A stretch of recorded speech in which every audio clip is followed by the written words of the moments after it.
Halo, halo. Bersama lagi di sini di acara Nurse After Work dengan gua Yeay, Ojan. lewat Kevin.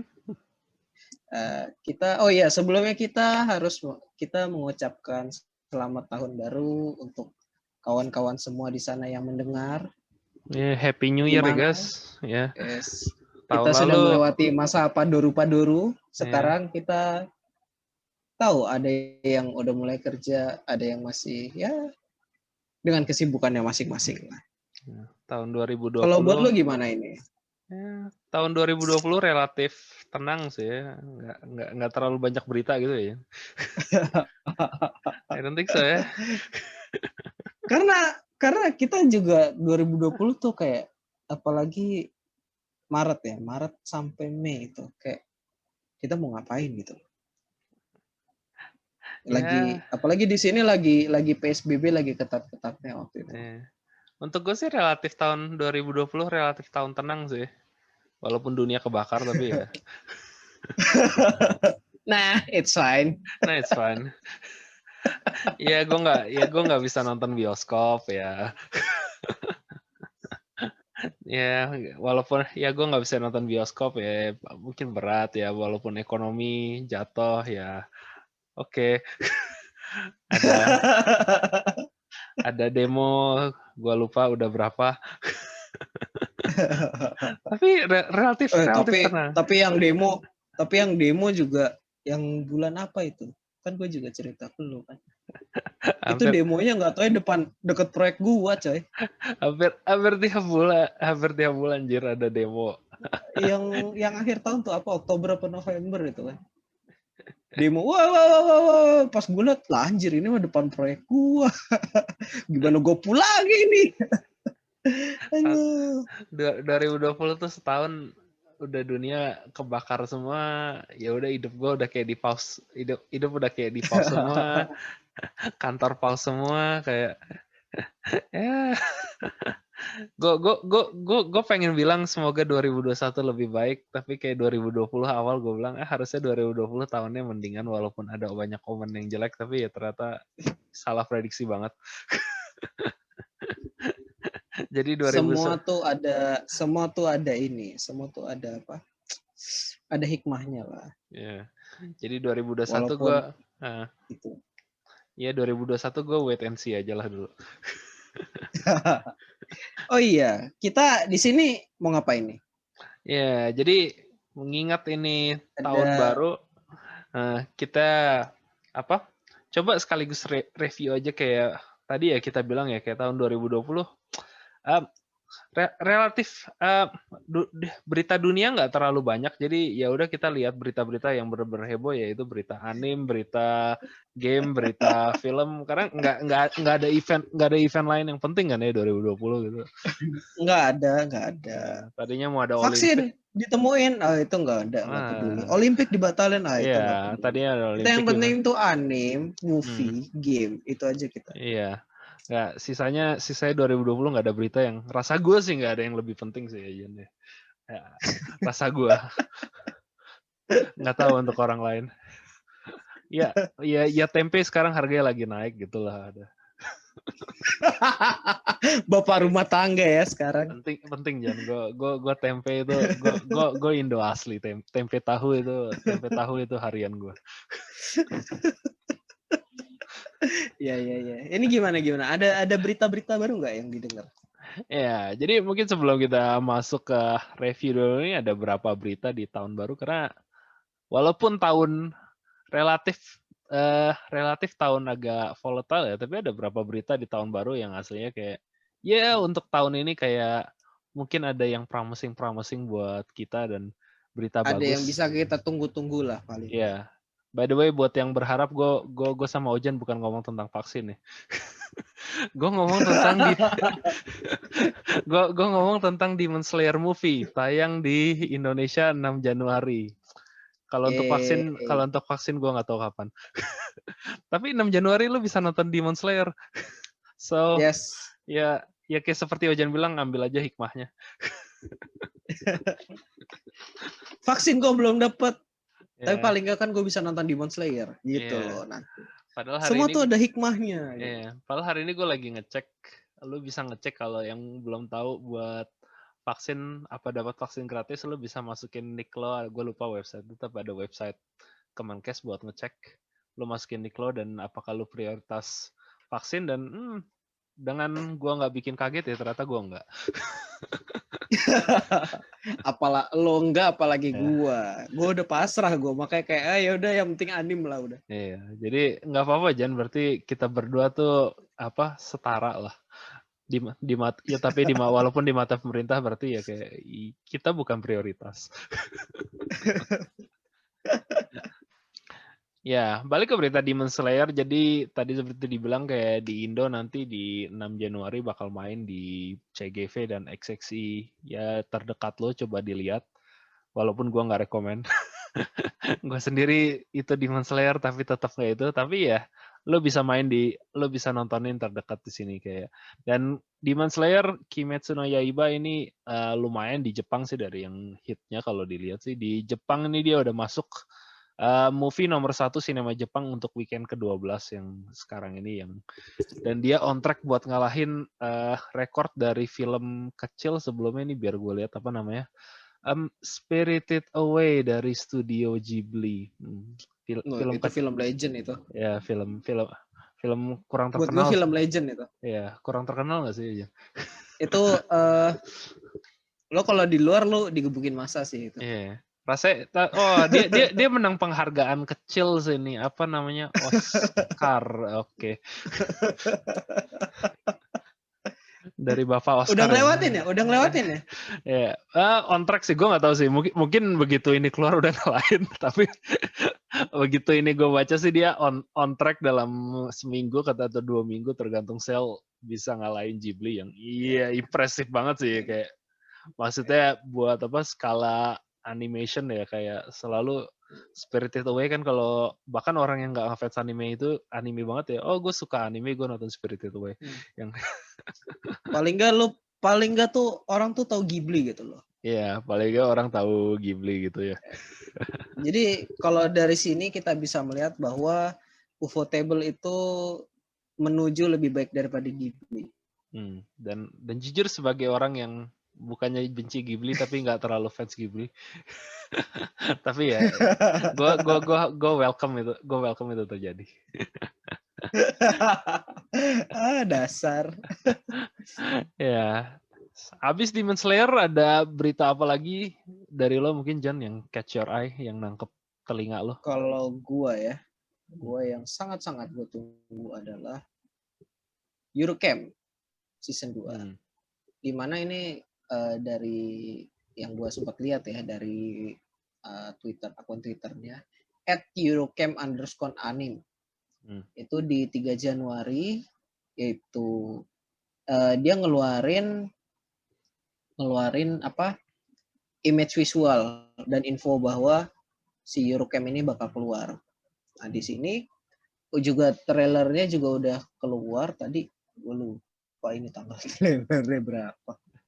Nah itu di situ udah ada trailernya ini, di mana kalau gue lihat sih ada satu karakter baru. Tapi untuk rilis date-nya sih belum ada tanggal pasti, tapi udah on air. Itu on air-nya itu di Januari 2021 ini. Itu sih yang menarik buat gue. Eurocamp itu salah satu anime yang gue lupa Eurocamp original yang season 1 keluar kapan ya? Udah agak lama sih ya. Udah lama.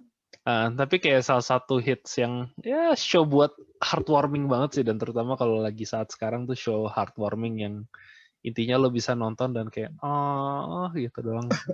Gue karena Eurocamp ini gue jadi pengen camping. Iya, gue juga jadi pengen camping, walaupun lo sama gue pernah nyoba camping aja dan nggak, rasa gue nggak seindah Eurocamp. Gue camping kapan terakhir ya? SD kalau nggak salah.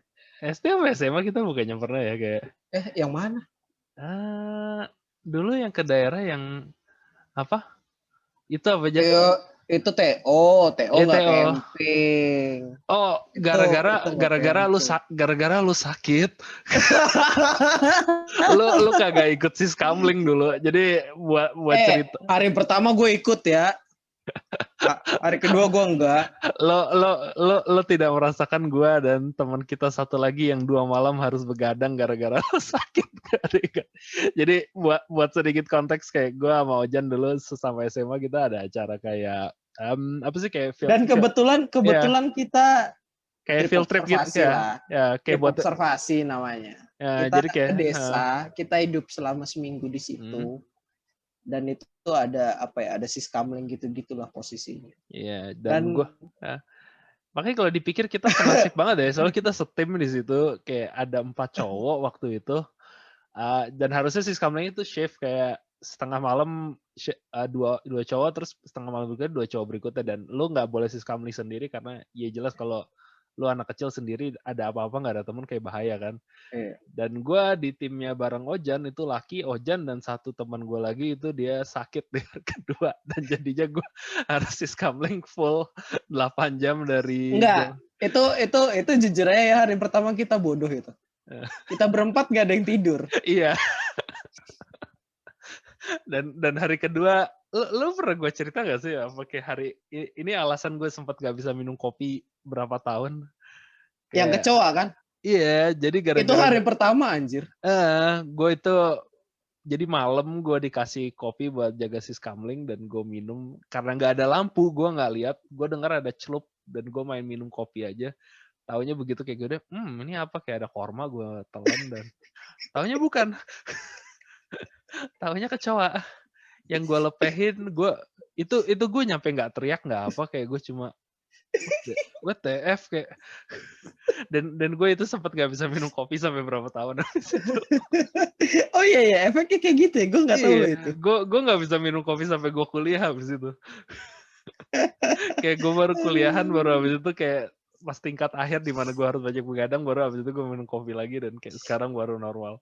Itu tuh traumatik gue yang entah kenapa ada ilfeel gara-gara itu.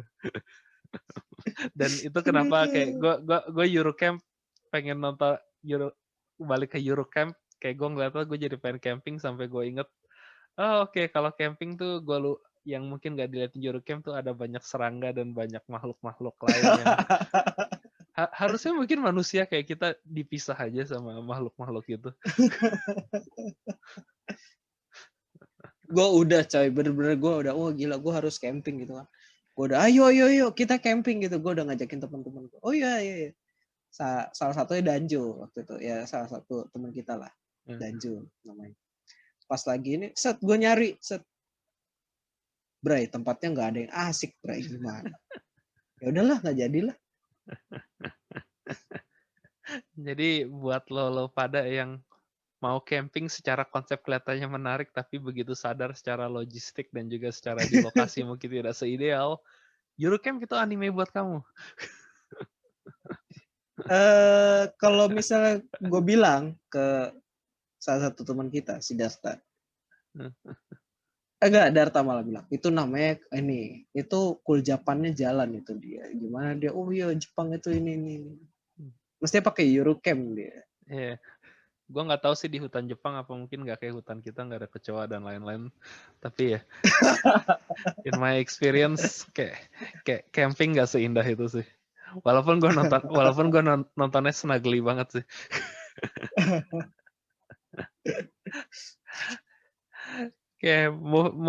Moving on dari Eurocamp, ada berita bombshell juga di tahun baru, persis ini tanggal 1 ada live stream dari yang mungkin gue mau jangan agak memanas. Ini ada live stream dari Aniplex sama Type Moon. Kalau ada yang nggak tahu, Type Moon itu dia punya sedikit franchise kecil namanya Fate. Yang kalau ada yang tahu itu ya, gue sama Ojan tuh bener-bener ngefans dari itu. Dan dia lumayan banyak announcement di tahun baru ya. Gue skip banyak karena banyak announcementnya Fate Go dan yang utamanya lah ya, yang kita paling mention ini, dan gue sangat menyesal gue belum nonton. Fate Go Carnival. Yeah. Kayak episode sih singkat sih kayak. Jadi pas live stream mereka announce ada Fate. Mereka ngeluarin kayak short teaser sih, ada kayak berapa gue nggak tahu ini maksudnya short teaser atau episode 1, tapi kayak episode pertama dari Fate Grand Carnival yang buat gue yang udah fans Type Moon, Fate, Tsukihime dan apa lama, gue ngefans Carnival Phantasm season 1-2 yang dulu. Gue pengen banget dibikin ulang lagi, dan ternyata mereka bikin lagi kayak Grand Carnival, yaitu kayak buat yang nggak tahu mungkin kayak Carnival Phantasm tuh kayak kalau ada yang bilang Avenger itu greatest crossover antara properti berbeda, lu nggak pernah nonton Carnival Phantasm. Jadi Atau enggak gini lah, paling gampang gini lah. Yang Padoru coy. Itu kan dari juga Fate Extra. Extra yang model apa kayak Carnival ini kan? Iya. Short filmnya juga kan? Game sih aslinya kayak Padoru itu yang. Bukannya dia bikin kayak short Gue scene lupa gitu deh. ya? Tapi kayak lebih. Seingat gue nggak ada di game itu. Adegan di Fate Extra sih setahu gue kayak. Gue lupa Fate Extra yang mana karena ada banyak banget, ada yang Extella dan yang lain-lain gitu. Iya. Whatever jadi, itulah. bukan yang di original Fate Extra sih, tapi kayak di salah satu Fate Extra-nya. Yang final atau yang gimana gitu lah. Dan kalau buat lu belum nonton Grand Carnival, tapi kayak episode 1-nya itu Saber versus Nero Saber. Jadi gue rekomen, jadi kayak gue sih nggak kuat. Itu namanya waifu war itu namanya. Iya, yang kalau lu fans Type Moon, Fate dan segala macam kayak ini show yang nggak bisa miss sih, kayak banyak banget inside joke, banyak banget itu yang gue seneng banget. Dan ini cuma announcement doang di tahun baru, yang mereka announce mereka bakal bikin kayak full season buat Grand Carnival yang nanti di Juli bakal keluar. Gue belum tahu berapa episode, tapi mereka announce bakal Fate Grand Carnival yang bakal nanti ada crossover gede. Selain itu, Type Moon juga announce, nah ini yang aslinya gue lebih hype juga. Akhirnya walau udah rumor bertahun-tahun, ada hampir 10 tahun lebih, dan mereka akhirnya kayak announce Tsukihime Remake akhirnya bakal keluar di summer 2021. Yang kalau lu lu datar banget ya, kayak ya gue juga saya Tsukihime suka, walaupun dulu gue nggak se-into Fate, tapi lu coba nonton dia selain announcement-nya dia ngeluarin kayak opening dari visual novel sih. Jadi kayak Tsukihime, kalau buat yang nggak tahu, itu kayak seri Type Moon, bukan seri Type Moon pertama sih, tapi mungkin yang kayak seri pertama yang mereka baru-baru jadi namanya gede gitu. Yang salah satu yang mengangkat dia. Iya, yang sebelum Fate. Tapi udah cukup lama, dan ini akhirnya di announce bakal dia bikin baru, dan mereka ngeluarin visual novela yang ini agak interesting sih, dirilisnya buat PS4 sama Switch, yang gue nggak tahu malah PC nggak di announce, karena gue malah mikir visual novel tuh paling gede di PC, tapi ya gue nggak tahu juga sih. Kayak jadi announce yang jelas sih di PS4 sama di Switch. Tapi berarti SFW dong. Itu sih gue udah feeling sih sejak Fate Stay Night dirilis di PSV sama di PS Vita, mereka I think Type Moon sih udah general udah pengen agak orang lupain bahwa aslinya ini game-game eroge. Mengecewakan. Padahal apa ya? Gue main Tsukihime aja lebih karena buat scene gitu loh. Buat NSP. Yes. Tapi kalau lihat itu jadi kayak announcement-nya, soalnya ini dia rilis bareng sama ada OP dari visual novelnya yang dibikin Ufotable. Dan lo lihat aja itu kayak 2 menit yang begitu gue lihat itu gue ulang-ulang berkali-kali, kayak visualnya ya you know lah Ufotable. Yang gue malah belum nonton gue. Yang makanya kalau itu coba nonton aja sih Jan, kayak itu gue ulang-ulang 3-4 kali abis itu keluar kayak. Lo mah emang fanatik lo. Gue Ufotable tuh apa ya, sebagai fanatik Ufotable gue nyampe nonton God Eater, kayak yang bisa gue bilang itu seri Ufotable paling gimana ya, ceritanya paling nyampah. Tapi gue masih nonton karena gue tetap Cerita serius sampah banget, tapi animasinya bagus banget. animasi bagus banget kayak yang jadi kayak gue percaya Ufotable tuh bisa bikin gue nonton apaan aja. Tapi ya itu kayak ya gue hype banget sih karena buat orang terutama yang bakal kayak mikir Type Moon itu cuma punya seri Fate doang ya. Jadi mungkin aja lebih banyak orang yang tahu kayak ternyata kayak dunia Fate itu lebih luas daripada yang intinya Grail War doang sih. Lebih mengenal kalau isinya dari Type Moon itu bukan cuman yang tentang Holy Grail War. Yeah. Yang dimana macam-macam Holy Grail War, tapi juga ada yang kayak ya ini Tsukihime, ada yang Karano Kyokai, bahkan kalau perlu sampai yang apa yang lo bilang lah itu apa yang lo bilang notes sih kayak notes notes. Dan ada juga ini yang kayak banyak sih aslinya kayak Kinoko Nasu yang penulisnya Type Moon bikin kayak ada short story kayak ada Tsukino Sango yang dan yang lain-lain kayak banyak short story dia yang juga bagus-bagus yang tapi orang ya karena Fate yang paling profitable ya kenalnya Fate aja yang bukannya gue benci Fate ya gue seneng Fate tapi kayak Kinoko Nasu tuh juga kayak nulisnya saya menurut gue tuh kayak ngasih tahu aja loh ini tuh sebetulnya dari Type Moon itu ada yang menarik lagi yang kayak one shotnya ini ya karena gue pernah ada rekomen temen nonton Fate Zero dan kalau ada yang pernah nonton Fate Zero spoiler ada episode begitu masalah Kiritsugu yang ada vampir yang makan-makan terus kayak dibilang ke gue tuh kayak wow ini konsepnya menarik juga ya kayak dunia Fate ada vampir gitu-gitu sayang cuma di satu episode yang gue pengen bilang iya ini menarik ada konsep vampir dan ada satu seri terpisah yang mungkin lo nggak tahu sebelumnya ngebahas tentang vampir lebih dalam. Tapi gara-gara anime Tsukihime udah tua banget gue nggak bisa rekomen ke dia. Jadi justru karena kayak gitu sekarang bisa ini ya bisa rekomenin ya. Gue bisa rekomen kayak ada Tsukihime karena ya lo lihat visualnya Ufotable aja ya kayak ini this is the shit.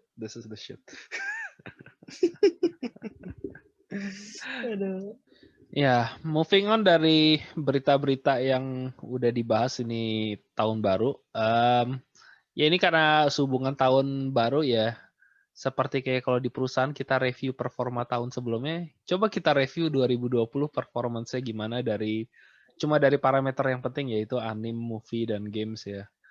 Nggak ada parameter yang penting ya. Kelihatannya sih saya di dunia tuh kayak nggak ada parameter kesehatan. Kelihatannya oke ya. I think overall institusi dunia menjaga cukup baik, nggak ada disaster gede gitu ya. Oke. Nggak ada lah, hidup ini tenang tahun-tahun kemarin kok. Iya, hidup ini 2020 tenang. Ini tenang. Gue hampir nggak keluar rumah gitu. I don't know why. Don't know why. Yes. Ya mungkin kita bahas kayak anim dulu ya karena beritanya kita anim semua yang kayak anim di 2020. Yang paling catch up. Iya, paling catch up yang show apa yang gua sama lo kayak fokus yang ini clarify aja ini bukan list top anime ya karena cuma anime yang gua sama Ojan kayak tertarik aja yang apa. Ini bukan list top 5 anime 2020 bukan gitu kok. Ini ya yang menurut kita menarik aja kok. Iya, apa yang menurut kita menarik, apa yang menurut kita interesting di dunia anime di 2020. Yang mungkin dari lo dulu kayak Jan, kayak menurut lo 2020 secara umum gimana buat anime? Tahun bagus, tahun jelek? Gue jujur aja 2020 ini gue nonton anime hampir nggak ada. Sama sih. Hampir nggak ada. Tapi gue ngeliat line up-nya juga kayak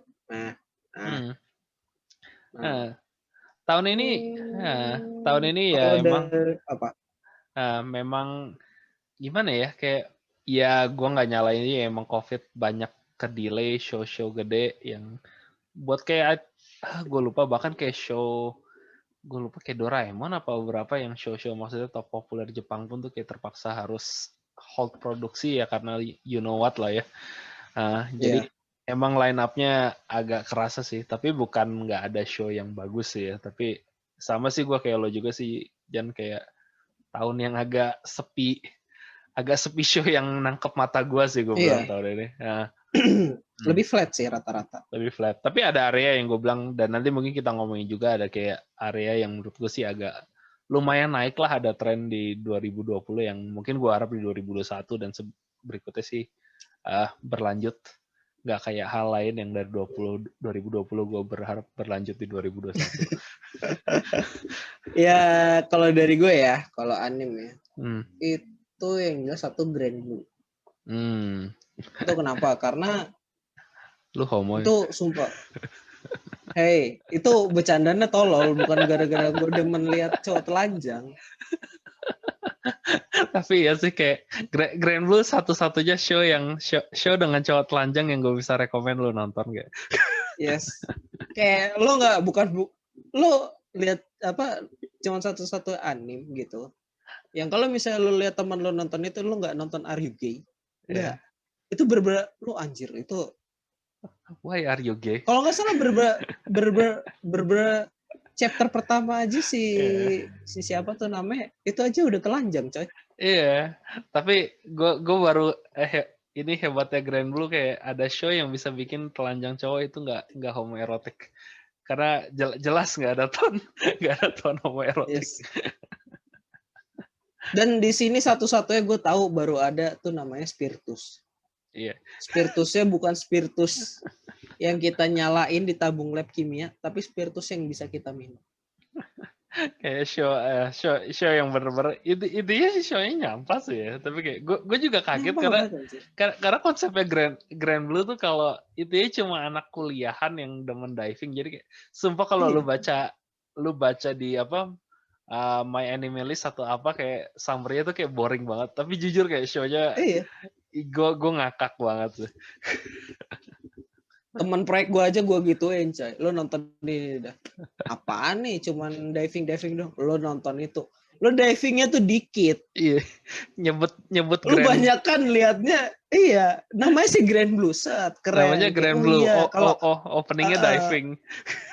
Openingnya diving, tapi banyak kan lo lihat orang mabok gitu loh. show paling misleading banget sih sumpah. Iya. Tapi ini recommended banget sih, makanya kayak teman gue yang apa ya bahasanya ya yang basic banget lah gitu tontonannya masih ya gitu-gitu. Dia aja tertarik itu satu. Dan gue senang sih joknya nggak terlalu apa ya, kayak buat anime komedi kayak joknya nggak terlalu lu harus ngerti kultur anime gitu ya kayak buat. Iya, jadi kayak apa ya? Bukan jatuhnya nggak jadi kayak inside joke, karena kalau yang misalnya itu kan kadang kayak oh iya lo mesti ngerti kultur anime gini-gini kan jatuhnya ya lo harus mendalami itu, makanya jadi kayak inside joke jatuhnya kan. Iya. Nah ini kayak ya lo nggak ngerti apa-apa, lo cuma nonton itu aja pasti lo ketawa. Iya. Jujur kalau kayak gue pengen bilang itu agak gue inget kayak gue nonton ini mungkin agak ngejelasin tapi kayak gue nonton zaman dulu SMA Jackass. Nah iya. Jackass versi anime. Tapi jujur lo nggak bakal sebel sama orang-orangnya. Kalau gue nonton Jackass tuh kayak gue lihat orang-orang tuh kayak aduh ini bangsat semua. Biasanya kalau kayak Jackass, oke lah lo ngelihat orang berak-berakan gitu-gitu, tapi kayak wah tai lah dia berak, tapi kayak ya udah aja lo tetap nonton juga gitu. Iya. Jujur tuh ya. Kalau gue satu Grand Blue ya. Yang kedua kalau dari gue sih ya sebetulnya nggak ini ya. Isekai Quartet sih. Walaupun ya itu karena konsepnya tuh konsepnya tuh sama kayak Carnival Phantasm kalau misalnya tadi yang kita bahas di di news tadi. Itu kayak lo ada 4 anime isekai. Itu ada si Tanya de Gurechav dari Tanya the Evil, terus juga si siapa namanya? Ainz sama. Oh iya si Ainz dari Overlord, terus juga si Subaru dari Re:Zero, terus satu lagi si siapa? Si tolol itu. Gue lupa Konosuba siapa. Gue ingetnya Kazuma. Gue Konosuba ingetnya kenapa aku amlol. Karena dia karena R34 dia paling banyak. Iya. Gue Konosuba. Tapi gue lebih Megumin sih. Lu mah emang fetishnya yang kayak gitu bangsat. Tapi ya, iya gimana kayak Isekai Quartet tuh kayak iya sama sih gue itu vibe-nya kayak Carnival Phantasm. Yang gue seneng banget sih kayak Isekai Quartet tuh kayak intinya saking banyaknya show Isekai sekarang kita bisa bikin show di mana karakter Isekai di Isekai lagi. Iya. Tapi gue jujur aja ya, kemarin gue sempat nonton ini dan di Isekai Quartet 2 ini itu ada tambah satu seri baru itu dari si Shield Hero Ya. yang terakhir gue nonton ya. Tapi kayak pas yang di Isekai Quartet 2 ini nggak tahu kenapa sih modelnya tuh kayak apa mungkin karena emang tipe karakternya Shield Hero juga sih ya. Ya gue sama sih kayak lo pendapatnya gue lebih demen Isekai Quartet 1 daripada Isekai Quartet 2 sih. Ya gue juga gak tahu kenapa sih ya. Mungkin kayak Naofumi Shield Hero ya itu kayak Iya. kayak gue nggak tahu deh chemistry-nya. Kayak emang Karena gini loh, karena gini. Kalau gue lihat ya, Kazuma Konosuba emang tolol kan. Rizero si Subaru emang tolol juga kan. Iya. Ainz dari Overlord kelihatannya kan dalam hatinya kan masih orang biasa gitu loh, masih tolol-tololannya juga nongol gitu kan. Si Tanya walaupun kayak emang orang yang serius gini emang tolol juga kan. Nah kayak gitu. Nah si pas di yang Isekai Quartet 2 si Naofumi kan enggak, emang ciptaan karakternya tuh karakter yang serius gitu loh, nggak ada idiot-idiotnya sama sekali nih orang. Makanya kayak gitu sih. Iya, mungkin sih gitu sih kayak Naofumi terlalu karakter anime sih. Itu ya terlalu. Sementara kalau yang 4 show lain emang show isekai kayak Overlord gitu kayak emang setengah apa? Intinya sih kayak mereka setengah ada sedikit joke gitu loh di konsepnya gitu ya kayak gua si Ainz itu karakter Overlord yang necromancer super dewa padahal aslinya kagak cuma salaryman kagak ngerti apa-apa pura-pura. Sama dan kayak ya dan kalau Naofumi emang Shield Hero gue bilang sih emang isekai serius ya gue bilang isekai. Sementara kalau yang lain karena kalau yang misalnya kayak lucu-lucunya justru sih burungnya itu aja, tapi kan ya disandingnya si Naofumi-nya itu yang pasti kita sandingin sama MC seri lain. Nah itu tadi ya kalau dari gue sih ya soal Isekai Quartet 2. Sama paling kalau satu lagi ya kalau dari gue itu yang gue rekomenin itu adalah seperti berita tadi Heiakem. Heiakem itu apa? Itu apa ya? Karena Eurocamp kemarin booming gitu, banyak fansnya juga.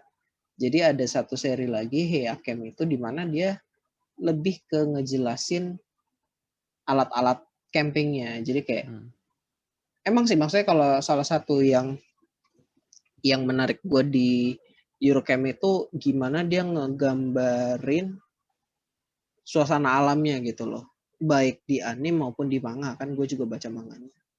Nah, tapi di Heiakem ini walaupun dia nggak nunjukin alam gini-gini, tapi itu juga benar kenapa? Karena kita jadi lebih tahu si alat-alat campingnya itu kayak oh iya misalnya lo mau pakai pemanggangannya itu pakai ini aja. Kenapa? Karena ini lebih praktis dan juga gini pembersihannya gimana. Lebih ke gitu sih. Jadi lebih apa ya? Lebih fungsional lah gitu lah. Gue belum nonton sih Heiakem kayak tapi emang kayak OVA-nya Eurocamp gitu sih ya.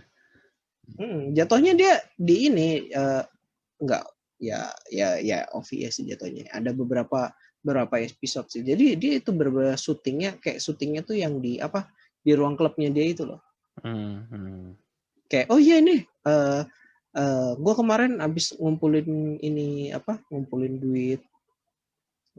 duit dia sampingan, gue beli ini nih, oh iya ini apaan gunanya gitu kayak dijelasin gini. Menarik sih itu buat dengan kondisi gini buat hiburan yang cukup menarik. Terus kalau gue ya sebelum yang ada yang lain-lain gue mau mention, gue agak apa ya, ngeluh dikit lah. Ngeluhnya kenapa? Kayak gue sebetulnya di seri ini gue tadi mau masukin juga ada Kuma Kuma Bear. Tahu lah pasti lo. Iya, gue tau. Kuma Kuma Bear itu. Lo sama gue Itu tuh tes isekai gitu. iya. Kuma Kuma Bear itu. Tapi gue belum nonton Dimana? anime. Ya, Gue belum nonton anime sih. ya Emang itu. anime kenapa? Enggak. Gue kenapa suka Kuma Kuma Bear itu karena beruangnya lucu coy. Desain beruangnya lucu, terus desain si karakter utamanya pakai apa? Pakai overall yang beruang full body gitu, lucu juga desain overallnya. Terus kayak oh iya ini lucu nih, gue harus ngikutin gitu. Tapi giliran gue coba nonton anime kayak kok nggak seimut yang gue bayangin, kayak gitu. Itu satu. Terus kedua, ini Tonikaku Kawaii coy. Tonikaku Kawaii Itu gue yang juga bikin dari Hayate. iya, Udah tahu aku battler ya. Iya. Hayate no Gotoku kan. Hayate no Gotoku. Hayate Combat Battler. Ya gue nggak ikutin manganya sih karena Hayate yang lama pun gue agak di bagian akhir-akhirnya gue udah mulai agak malas baca. Manganya. Iya, itu aja gue drop itu karena gila coy gitu, panjang banget ceritanya, bosan banget gue. Iya, kebanyakan filler sih gue bilang kayak Hayate yang. Nah, di Tonikaku Kawaii ini sih apa ya? Gue sih kenapa gue tadi yang ini karena gue baca komiknya tuh kayak dia oke lah, dia bercanda, jok-joknya masih ada kayak Hayate Combat Battler, tapi kayak apa ya, kayak komik sweet gitu, gimana sih, walaupun nggak sesuai romance gitu ya, maksudnya jadi kayak kehidupan setelah nikah itu gimana gini gitu ya, walaupun dengan jok-joknya tipikal jok apa tipikal joknya Hayate lah. Nah di situ kan gue udah oh ya ini bagus nih, gue mau nonton kan, karena gue ngelihat waktu itu pas dari komik Hayate ke anime Hayate itu desain karakternya sama persis, jadi kayak bahasanya kayak ilustratornya sama yang bikin komiknya lah. Tapi di sini enggak coy, gue nggak tahu lah ini production TV-nya gimana sih, kayak kok desainnya jadi agak beda begini. Ya itu sih yang gue keluhin. Tapi kalau secara keseluruhan sih ya sebetulnya menarik juga, cuman kayak Dan gue nggak tahu kenapa, karena gue nggak tahu sih studionya sama dengan yang bikin Hayate nggak sih, karena Hayate nah itu gue lupa belum research coy yang di situ. Manga dan anime hampir sama sih. Iya hampir sama, tapi kayak di sini tuh kayak apa ya, kayak kualitasnya beda sih, turun. Ya kalau dari gue sih gitu tadi. Kalau untuk yang apa, untuk anime-anime yang gue rekomenin, dan juga ya ada yang beberapa gue keluhin lah, walaupun itu juga rekomen. Kalau dari lo gimana? Ada yang lo rekomen? Beberapa sih. Mungkin gue nggak rekomen yang gede-gede juga sih ya. Ya jelas Attack on Titan sekarang keluar, tapi kayak masih baru awal gitu. Gue juga nggak tahu akhir seasonnya gimana, karena baru 4 season. Ya gue tahu lo nggak demen Attack on Titan. Salah satu best selling anime, Jan. What the fuck yo? Gue lihat komiknya aja kayak udah wah gila ini enggak. Lo baru baca awal, lo baca lebih dalam lagi, sumpah Attack on Titan worth it tuh, kayak nggak kayak shonen biasa, kayak sumpah nggak kayak shonen biasa. Nggak ada sparknya gitu loh ke gue. Gue lihat komik awalnya juga kayak wah anjing gila, kalau begini bisa rame banget. Terus gue juga nonton sekilas. Ini sonen edgy banget. Malah enggak loh, kayak gue bilang malah manga paling nggak shonen gue bilang, kayak apa? Dan malah gue bilang di beberapa bagian. Ya udahlah itu ntar aja lah, kita gelut di luar aja lah. Kita gelut di luar aja lah. Gue harus membela. Ini jangan gelut di sini nih. Ini kita jangan gelut di sini. Kalau nggak kita nggak kelar ini. Gue membela salah satu best selling anime aja. Oke, tapi mungkin sih buat tahun ini ya gue rekomen beberapa sih. Yang salah satu yang paling itu sih, yang paling catch mata gue tuh malah lagi anime yang gak mungkin kayak banyak orang nggak itu, karena ini di Netflix sih, kayak dia eksklusif, itu The Great Pretender. Kalau apa? Ya itu kayaknya rame banget itu. Malah ya, dan gue bilang sih agak nggak ramenya malah gara-gara di Netflix sih. Jadi kayak orang nggak terlalu banyak yang nonton di luar Netflix. Tapi kayak vibe-nya apa ya? Kayak paling mirip gue bilang kayak kalau lu pernah nonton kayak Bakano zaman dulu gitu. Oh iya. Bakano. Dan agak sedikit Cowboy Bebop juga sih kayak yang intinya sih kayak tentang lu Nico apa sih kayak conman gitu loh, tukang nipu yang mereka keliling dunia gitu yang agak campur-campur sih gue bilang, agak ada kayak Bakano, ada kayak Black Lagoon, ada kayak apa yang bagus banget, yang gue rekomen banget sih show-nya itu Great Pretender. Dan untuk lagu ending, salah satu lagu ending terbaik karena yang nyanyi Freddie Mercury. Kalau ada Oh yang ini. fans, ya karena jadi Great Pretender itu, gue juga baru nyadar begitu gue endingnya. Kalau ada yang tahu band Queen yang klasik rock gitu kayak yang nyanyi We Will Rock You atau apa We Are the Champions gitu. Ini Band kecil lah. band kecil lah. Iya, gue fans Queen dari kecil, jadi selalu harus gue simp lah. Kayak gue bakal ngesimp apapun yang dari Freddie Mercury. Jadi itu Great Pretender sih kalau dari gue, kayak ya show-nya bagus, yang gue bilang sih bisa jadi mungkin kayak agak anime klasik gitulah kalau nanti ke depannya. Yang dari gue juga, nah ini gue ngomong yang sequel dulu sih karena tadi Ojan Isekai Quartet 2, gue juga yang kedua sequel gue itu sih Toaru Kagakuno Railgun T. Ya Railgun kalau ada yang pada tahu Toaru series, gue salah satu light novel yang paling pertama gue baca sih, yang sebelum Isekai boom juga sih. Jadi kayak gue sih udah ngikut lama sih Toaru series, dan Railgun gue jujur gue lebih rekomen Railgun daripada seri utama Majutsu Index-nya sih. Hey, Index tuh, aduh, Toma tuh udah overpower, itu wajib ditonton. Overpower apa sih? Cuma nge-cancel ability. Overpower lah. Mana ada MC lain yang apa dengan nonjok si cewek udah bisa dapetin si cewek. Ayo. Tapi kayak ya, gue lebih demen gue jujur lebih demen nonton Railgun daripada, karena di Majutsu Index bukannya gue nggak demen, tapi kayak karakter utamanya jujur agak boring sih. Karena battle di Railgun jauh lebih menarik daripada battle Index. Toma kekuatannya tuh gue bilang battle-nya jadi boring, kayak apa? Lu ada kekuatan keren, bisa ngontrol api, bisa ngontrol apa, tapi dengan kekuatan gue semuanya berubah jadi perang tinju.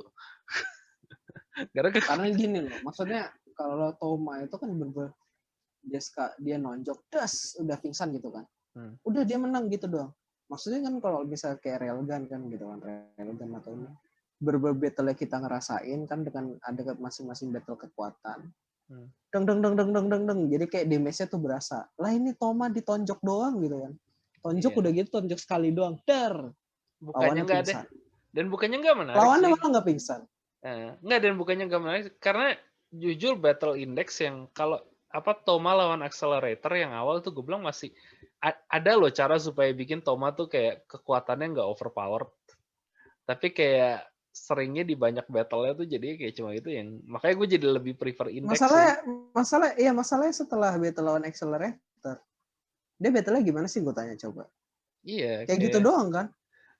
Dan dan kalau kayak di battle-nya Railgun atau Accelerator, battle-nya tuh juga nggak cuma siapa yang lebih overpower gitu, tapi lebih kayak kadang ada lebih kayak taktik sama strateginya gitu loh, kayak di Railgun.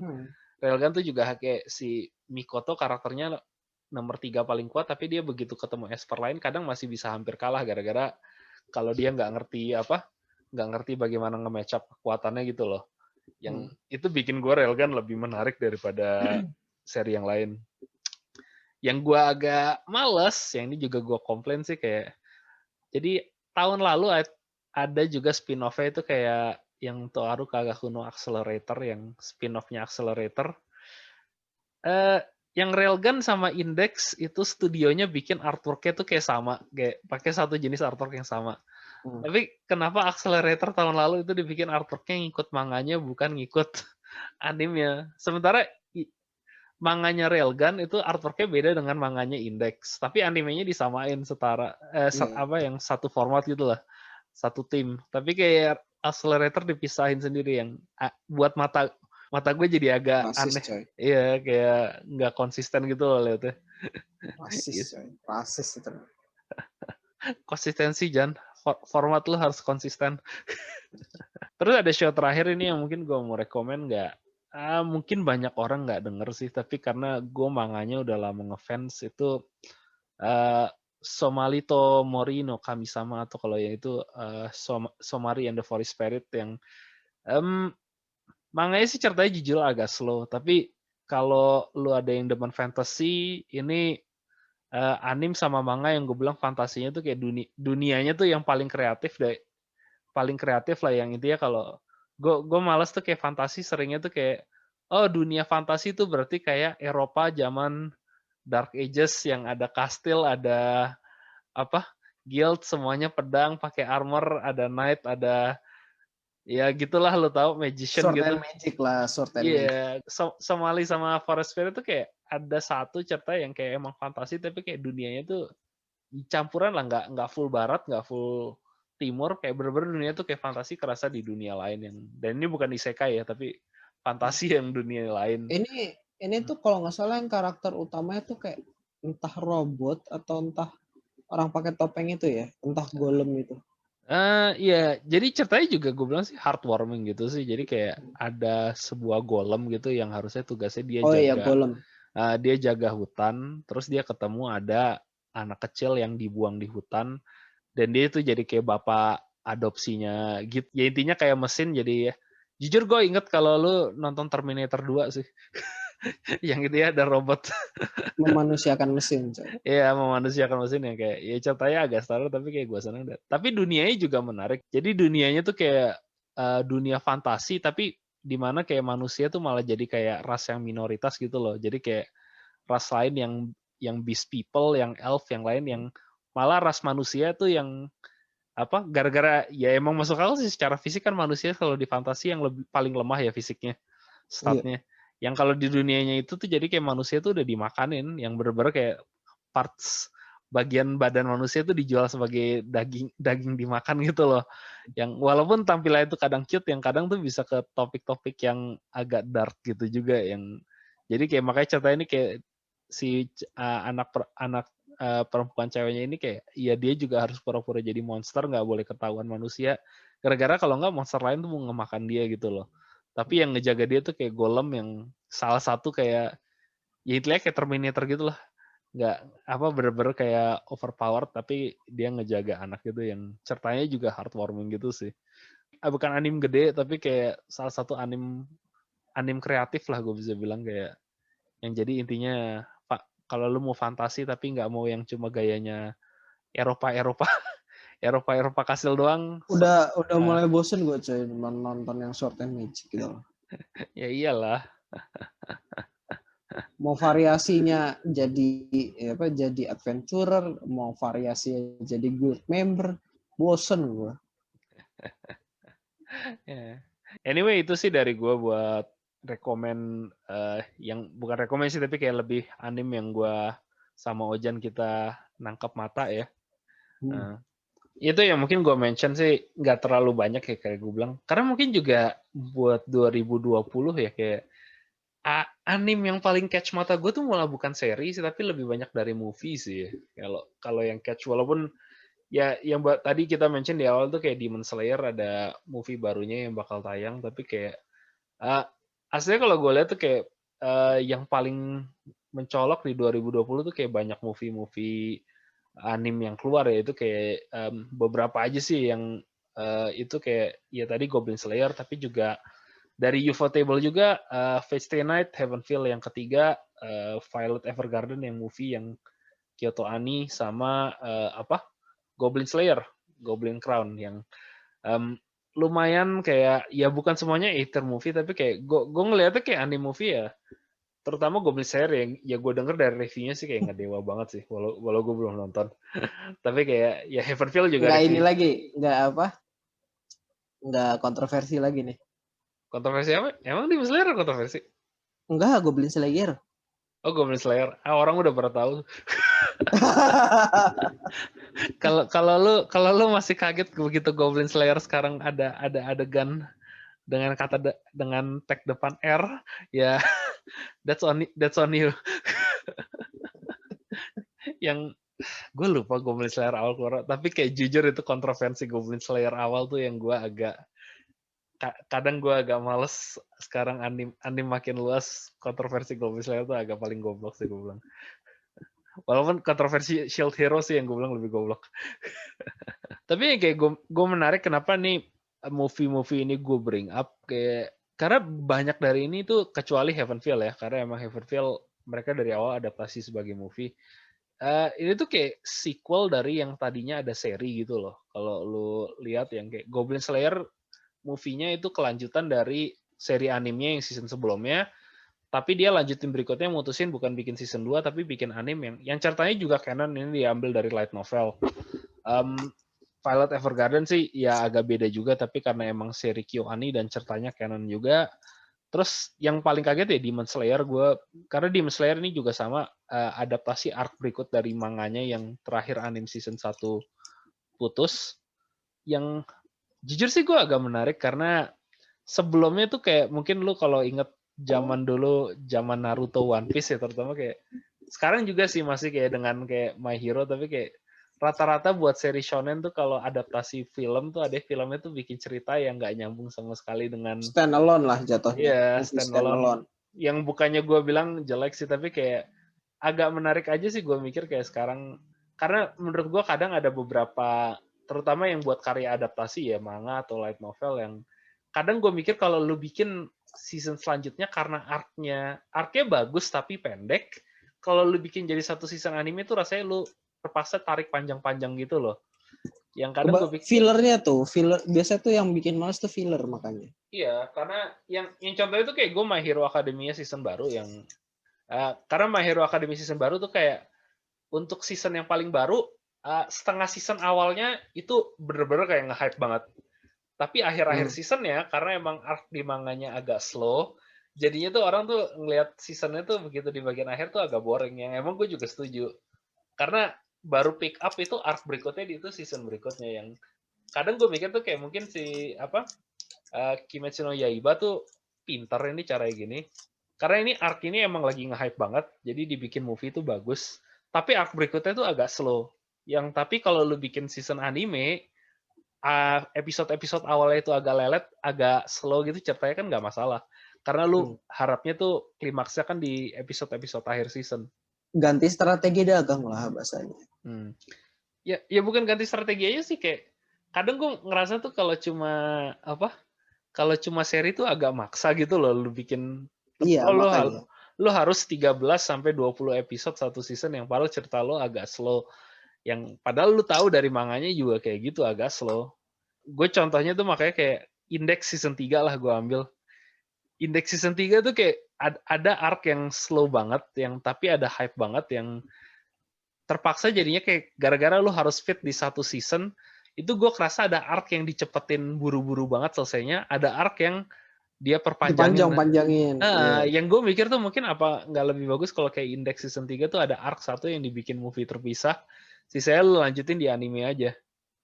Yang menurut gue sih kayak lebih bagus aja gitu loh, lu jadi nggak terlalu kebatas, dan ada arc yang penuh dengan battle gede, lu bisa taruh budget lo gede buat arc satu itu loh kayak. Dan ya gue lebih tertarik Demon Slayer sih, kayak ya mungkin nanti lebih banyak kayak anime adaptasi yang jadi kayak gini loh, nggak cuma season 2 selesai, season 3, season 4, season 5, tapi mungkin kalau ada arc gede itu kayak lanjutinnya dengan movie, dengan apa yang ya jujur Demon Slayer bukan pertama sih, kayak Evangelion zaman dulu pun tuh udah kayak gini dengan finalnya. Tapi ya kayak maksud gue menarik aja kalau lebih banyak kayak gini, lebih banyak yang kayak Demon Slayer kayak gini. Ya itu untuk bagian anime dari kita Jepang, mungkin ke sisi Hollywood ya. Dari sisi movie-movie di 2020 yang gue nggak tahu menurut lo gimana, tapi kayak 2020 tuh tahun paling kering buat film sih, kayak ya kalau menurut gue sih kayak karena menurut ya lo tau sendiri lah kondisi di tahun ini kayak gitu, tahun 2020 kemarin gimana, banyak banyak bioskop ditutup juga kan, jadi kayak mau dirilis tuh juga buat mau nontonnya gimana gitu kan, jadi kayak pasti kayak orang-orang kan pada ngebatalin kan. Contohnya kayak inilah kayak apa Black Widow kan. Oh, Iya. Black Widow materinya udah siap, udah tinggal rilis. Cuman kan oh iya di hold karena apa? Karena masalah pandemi. Jadi nggak bioskop ditutup. Terus Mulan ya, Mulan itu kan jadi bulan apa itu kemarin rilis? Gue lupa. Baru November Desember sih. kalau nggak salah. Desember ya? Wonder Woman yang Desember deh. Kelihatannya Oh Mulan iya iya iya, November deh. Mulan November, Tapi gue Mulan lupa juga. November, Wonder Woman Desember. Itu makanya kan kayak dari situ aja juga. Seingat gue juga Mulan nggak terlalu bagus deh penjualan. Iya. Tapi gue nggak tahu sih kayak karena banyak ya kayak Wonder Woman. Gue nggak tahu sih karena mungkin ada politiknya juga ya kayak politik sinema terutama Hollywood ya. Karena jujur sih setahu gue banyak studio yang pengen itu ngerilis langsung ke streaming kayak ke Netflix atau HBO atau yang ya kayak Wonder Woman, tapi mereka tuh dapat push gede banget ya, paling utama dari asosiasi bioskop yang mereka takut diboykot kalau habis ini jadinya apa? Mereka rilis di streaming site, terus habis itu berikutnya bioskop marah gara-gara mereka di skip acaranya. Karena kayak udah lama kan bioskop tuh selalu kalau zaman dulu make sense ya, zaman DVD gitu loh, kayak Iya. lu Karena rilisin ya. mereka tuh apa ya? Karena kalau zaman dulu physical release gitu kan, physical release, lo nggak ngelewatin si retail, lo mau dagangnya gimana gitu loh? Karena lo dipasarinnya sama si retail tersebut. Contoh kayak misalnya. Dan lu perlu waktu buat ngeprint DVD, buat ngeprint. Iya, lo cost produksi lo lebih gede. Sedangkan kalau misalnya emang sekarang zaman digital ini sebetulnya ya asal lo emang udah ada streaming site sendiri, lo tuh duitnya tuh ya udah duitnya tuh keuntungan tuh udah makin gede. Kenapa? Karena lo nggak ada biaya distribusi yang lain, biaya produksi yang lain. Bahasanya kayak ya udah kayak ini kita rekaman gini, rekaman set. Udah kita nggak perlu dari rekaman ini kita masukin ke CD dulu, terus kita perbanyak dulu datanya, terus kita kirim ke apa yang jual fisik. Kita bahasanya kayak ini ya udah kita upload aja, ya udah nih tinggal lo kalau bahasanya ya lo mau dengerin punya gue ya udah lo bayar. Kan berarti kan udah nggak ada biaya tambahan lagi. Iya. Yang satu berita soalnya kenapa ini gue menarik tuh ada ini gue agak ketawa, jadi ada film Hollywood itu dimarahin sama asosiasi sinema, itu ada film Trolls 2 yang gue sama lo nggak bakal nonton, itu ya film anak-anak yang gue juga nggak ngerti kenapa asosiasi. Itu kenapa? Jadi studionya di site mereka akan rilis langsung lewat streaming Trolls 2. Gara-gara ya gue bilang make sense. Satu, ini pandemi, kedua ini film buat anak-anak.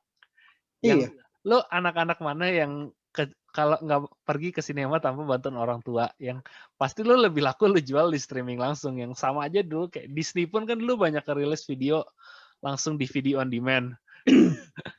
Tapi entah kenapa yang dipakai asosiasi bioskop buat diprotes itu kayak dibilang mereka marah Trolls 2 itu nggak di air di sinema. Ya makanya gue bilang ini gue bukannya nggak simpatetis dengan bioskop, tapi lu milih battle buat gue bilang buat properti yang salah banget loh. Kayak kalau Wonder Woman, kalau Mulan, kalau apa, tapi kayak kenapa Trolls 2 gitu. Yang gue udah tahu lah demografiknya tuh bukan penggemar sinema yang tapi emang ada pushback juga sih gue lihat, kayak contohnya sih yang satu major release yang tahun ini keluar yaitu Tenetnya si Chris Nolan ya. Itu Chris Nolan pun tuh kayak sempat marah gara-gara apa begitu dirilis Tenet di bioskop itu sebentar langsung dirilis di streaming, yang dia agak protes. Yang emang gue tahu sih karena banyak dari ya direktur dan sutradara itu kayak kalau film mereka bikinnya tuh buat di big screen ya, mereka streaming tuh lebih mikir kayak plus-plusnya aja. Yang jadi ya ada dua sisi sih, satu dari sisi bioskop, tapi juga kelihatannya sih banyak kayak buat produser serius yang direktur sama sutradara tuh nggak seneng kalau langsung dirilis di streaming, yang emang kayak apa udah banyak ribut sih, kayak dari film-film Netflix kan juga sempat banyak ribut kayak mereka nggak main di bioskop jadi nggak bisa masuk Oscar gitu. Yang gue nggak terlalu ngerti sih karena gue bukan, walaupun gue seneng film tapi gue bukan cinema buff yang walaupun gue ada beberapa film sih yang kayak gue bilang emang ya kalau lu nonton di small screen tuh beda experience lah. Kayak contohnya ya lu nonton kayak apalah Gravity dulu. Kalau lu nonton Gravity di Gravity di sinema itu beda banget sama kalau nonton di di hub. Nggak asik coy kalau misalnya dari HP atau laptop. Emang gue ngerti sih kadang ada direktur gitu yang ada pushback. Jadi mungkin gue bilang kayak kenapa kalau anime nggak terlalu se-impact sama itu sih, ya mereka nggak harus deal dengan sisi-sisi bioskop yang seperti ini sih. Iya, lebih simpel lah bahasanya. Karena ya itu tadi kan Trolls anjir. Itu kayak warning nggak sih jatuhnya? Jujur sih, yang gue tangkap tuh sebenarnya kayak warning gitu loh. Iya. Karena yang lain kan belum ada yang rilis yang gede. Ada Trolls, jadi kayak ya udah nih. Lo kalau misalnya ngerilis nggak lewat bioskop, lo bakal gue ributin kayak gini. Iya, ini jujur gue liatnya bukannya gue nggak simpatis sama bioskop, tapi kayak lo milih battle lo yang salah. Kayak kalaupun kondisi normal, malah gue bilang bioskop nge-airing ini dibanding dengan film lain yang gue bilang kayak film art film nyeni Perancis pun mungkin lebih laku lo jual sinema daripada lo ngejual Trolls 2 yang paling demografiknya tuh ibu atau bapak lagi ke mall. Gue ada 2 jam supaya anak gue nggak ribut, ngapain dia gue nonton Trolls 2. Gue tahu film-film gitu. Tapi kayak ya karena Trolls gitu loh. Yang tapi ya kayak dari sini tuh kayak gue nggak kelihatan loh kayak emang bioskop tuh pushback supaya yang ya studio juga pasti kan mau ngejaga hubungan bisnis yang pastilah yang damai lah dengan partner bioskop, yang makanya mungkin gue lihat sih kayak kenapa banyak movie kayak terutama ya Black Widow lah, karena gue bilang tuh Black Widow yang bakal impact kalau misalnya Disney bilang kayak kita rilis di Disney Plus aja nggak lewat bioskop. Itu gue bilang mungkin dari bioskop tuh yang bakal banyak banget uproar marah gitu lah. Iya. Makanya kayak gue lihat karena bahasanya berarti kan kan secara Marvel gitu kan. Marvel di mana ya sudah besar dengan nama-nama Avenger-nya itu, di mana salah satunya Black Widow ini kan. Ya mereka tuh udah ada proyeksi lah, paling nggak mereka ada kalau misalnya ada film ini di bioskop kan masukkan berapa lah. Kalau misal di situ kan berarti kan jadi duitnya rata-rata tuh orang-orang ya langganan ke Disney Plus doang gitu kan jadinya. Iya. Nggak ada duit ke mereka sama sekali. Mereka cut the middleman yang ya emang teater di mana-mana, bioskop kecuali Indo sih mungkin ya karena streaming belum terlalu ngenaik gitu ya, kayak agak mereka udah pada down sih di mana-mana, yang jadi industri yang emang agak nurun terus ada blow kayak gini ya. Gue juga ada simpati juga sih ke mereka, tapi ya mau gimana lah perkembangan zaman. Tapi juga emang dan ini mungkin gue nggak tahu ini efek pandemi atau apa yang makanya kalau gue lihat dari Hollywood yang paling gede keluarnya lebih banyak dari tahun ini yang TV series sih. Kayak utama ya gue kalau fans Star Wars ya itu Mandalorian sih yang baru selesai seasonnya, itu kayak nge-hype banget. Yang iya itu dia nggak ada masalah ngerilis karena ya emang TV series dan emang sengaja untuk Disney Plus gitu. Yang tapi kayak gue ngeliat juga, gue nggak tahu ini apa karena pandemi atau memang dari awal programmingnya Disney sama terutama Marvel ya udah rencananya gitu, yang jadi kayak kemarin Desember tuh ada Disney Investor Call yang intinya sih kayak buat dari studio tuh ngomong kayak rilis apa aja sih ke depannya aja supaya mereka bisa ya bikin proyeksi kalau lu mau beli saham apa enggak. Iya. You know lah corporate gitu. Tapi jadi sumber informasi buat tahu film apa yang keluar, dan kayak gue agak kaget kayak terutama kayak properti gedenya Disney ya Marvel sama Star Wars. Itu banyaknya lebih dari sisi TV series daripada sisi movie sih, kayak ya mungkin sih ngikut suksesnya Mandalorian juga, tapi kayak The Book of Boba Fett, kayak Ahsoka dan yang lain-lain itu seri Star Wars baru itu semuanya gue lihat buat ya buat Disney Plus, yang emang gue nggak tahu apa itu emang cuma Disney mau ngemenuhin katalog Disney Plus-nya aja atau mereka nggak mau ribut lewat Kalau film Itu juga sih pastilah. ya. Dan di Marvel juga sama loh kayak apa? WandaVision si Falcon Iya, sama karena ya. yang sebelum kita obrolin itu kan. Hmm, Gua ya lagi nonton TV itu masuk iklan juga di apa yang di ininya yeah. IndiHome kan. Itu kalau nggak salah Wanda and Vision itu kalau nggak salah Februari. Hmm. Terus juga si Falcon sama Winter Soldier itu kalau nggak salah di bulan Maret apa April gitu kan. Nah si Loki di bulan Mei, gue kagetnya, wah gila ini serinya 3 berturut-turut langsung. Yeah. Gue nggak tahu makanya kayak. Dan sementara kayak buat movies loh, gue ngomong movies Marvel yang biasanya tiap tahun tuh ada minimal satu, tapi bisa sampai 2-3 movie gitu setahun. 2021 baru apa? Baru Black Widow yang dikonfirm ya. Black Yang Widow kan karena sebelumnya sih 2021 itu sempat ada mau sih, aduh si siapa itu yang Doctor ya Strange. Doctor Strange. Itu sih sempat kan, cuman buat belum jadi kayak seingat gue sih ya 2021 itu si Doctor Strange ini infonya. Tapi nggak ada, maksudnya buat 3 seri itu loh kayak si WandaVision, si Falcon sama si Loki. Kita udah lihat trailer buat 3-tiganya loh. Sementara kayak buat sisi movie gue belum lihat satupun trailer Doctor Strange satupun. Iya. Ya Black Widow aja Black Widow ada udah karena Black Widow sebelum pandemi udah rilis trailer kan. Makanya gue nggak tahu apa materinya udah siap lah kalau Black Widow itu. Gue nggak tahu apakah gara-gara Doctor Strange emang di-delay masalah produksi atau emang dia sengaja nggak hold off dulu. Kalau Star Wars ya, Star Wars juga dari movie cuma satu, setahu gue yang di-announce di apa Rogue Squadron. Gue nggak tahu ini movie apa seri juga ya. Tapi direkturnya sih direktur Wonder Woman sih yang bikin. Jadi gue movie tapi nggak tahu juga. Oh iya, jadi dimundurin. Ya. Ini dimundurin jadinya. Doctor Strange 2 in the Multiverse of Madness. Ya, dimundurin. Ya, makanya gue lihat kayak Disney lebih banyak fokusnya ke seri-series gini daripada movie yang gue nggak tahu apa ini gara-gara pandemi atau emang tren dia lihat kayak dari Mandalorian. Karena emang kayak kalau Mandalorian kayak emang dari dulu kayak Star Wars tuh kadang gue mikir buat film tuh ceritanya dia agak terlalu dikompres sih. Ada beberapa cerita yang lebih cocok kalau formatnya panjang lu lu nunjukin lewat satu season lebih gitu sih.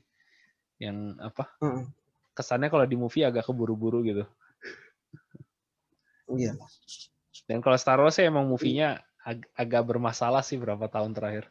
Dari yang 7 menurut lu bermasalah nggak? 7 gue bilang sih bermasalah sih enggak, tapi emang full fan service banget sih kayak buat apa? Ya gue senang 2 jam itu gue nonton, tapi habis itu kayak ya udah acaranya gue langsung lupa. 8 sih gue bilang yang kontroversinya mulai heboh banget.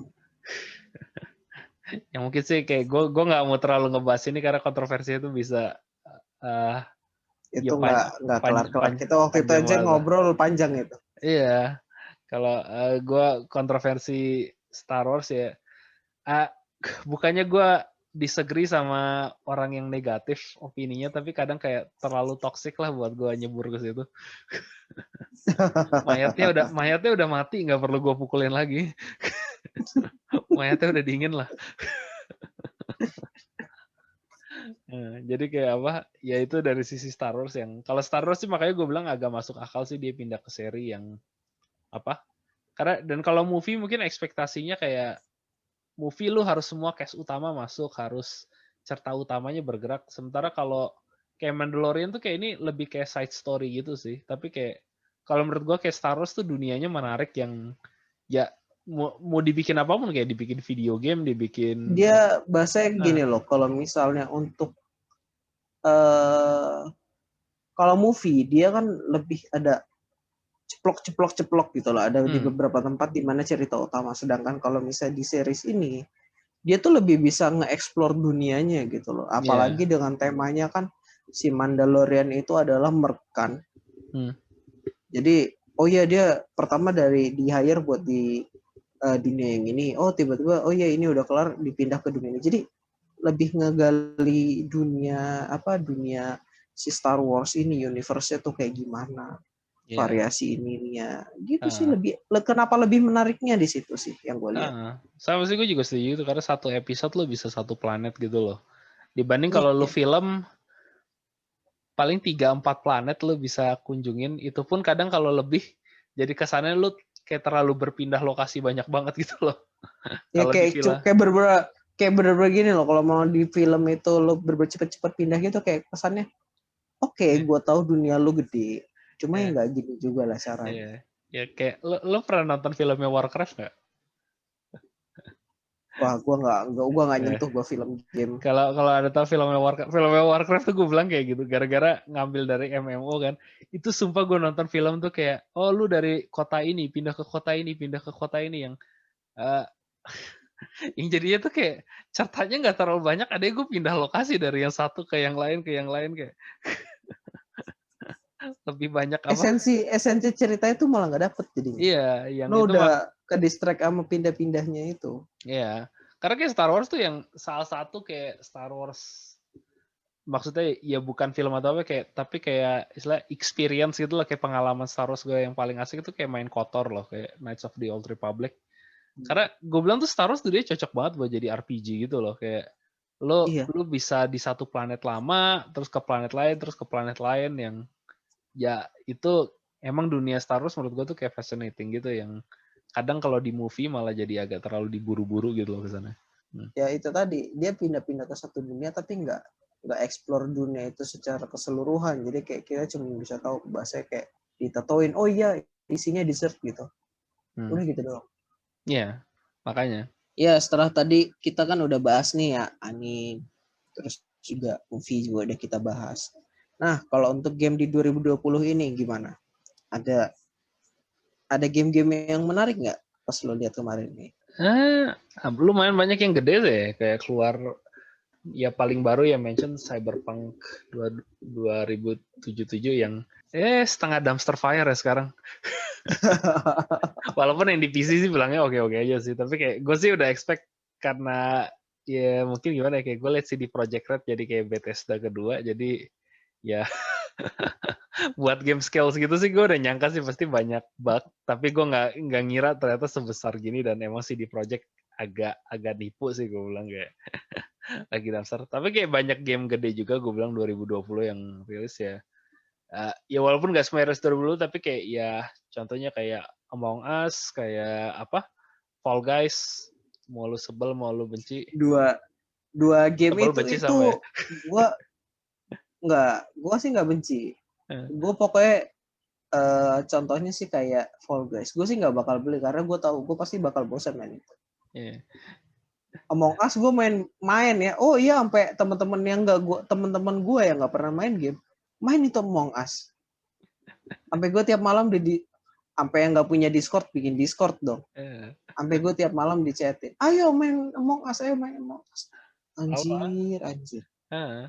Yang Gue gimana tuh ya? dua game itu gue lebih tertarik nonton. Jadi kayak misalnya kayak VTuber kan, kayak ya lu tau lah gue demen nonton VTuber kan, Hololive kan. Jadi kayak ya gue asik-asik aja nonton mereka main. Tapi kalau misalnya gue yang mainin kayak sorry gue nggak deh.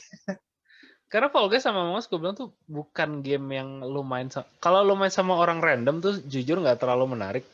Lebih party game sih kayak apa yang asik tuh kalau Iya. sama temen lo yang bareng-bareng kayak karena gue kalau bareng-bareng teman-teman yang ada ngajak gitu kayak itu gue asik kayak main sama temen udah lama nggak ketemu kita corona kita kayak ketemu di itu ya kayak kerasa zaman dulu kayak kalau Iya. di kursi co-op gitu bareng kayak emang asik sih lo main itu Iya. yang tapi apa begitu kalau gue nggak ada temen yang ngajak main ya gue nggak pernah itu main tuh game Iya nggak bakal gue sentuh ya itu game pasti. dan karena gue kalau lihat cerita developer Fall Guys tuh kayak mereka tuh nggak ngira bakal sepopuler gitu karena gue ngerti mereka desain tuh game memang khusus party game yang intinya game-game yang lu main kalau lu di apa lu lagi ada pesta berempat berlima orang di rumah terus lu main bareng-bareng sama temen lo yang itu emang gue bilang tuh bakal asik lo main Fall Guys kayak gitu Iya. agak kayak overcook gitu lah dulu kita baru main kayak Iya, eh, iya.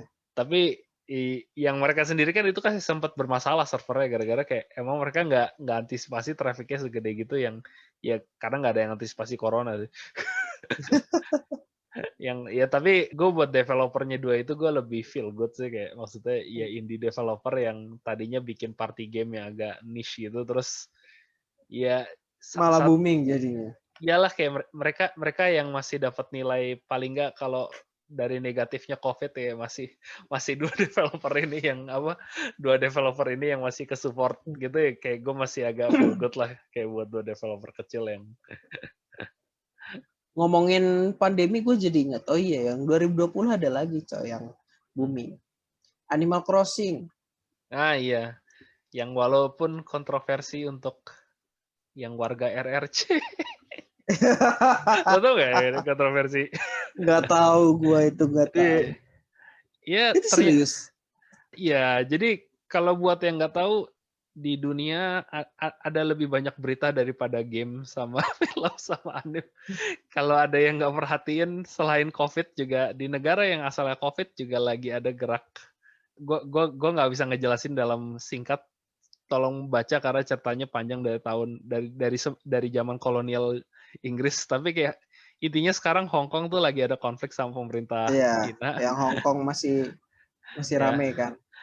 Dan karena COVID, kayak tadinya tuh protes berlangsung terus-menerus, tapi karena COVID udah setahun kan itu?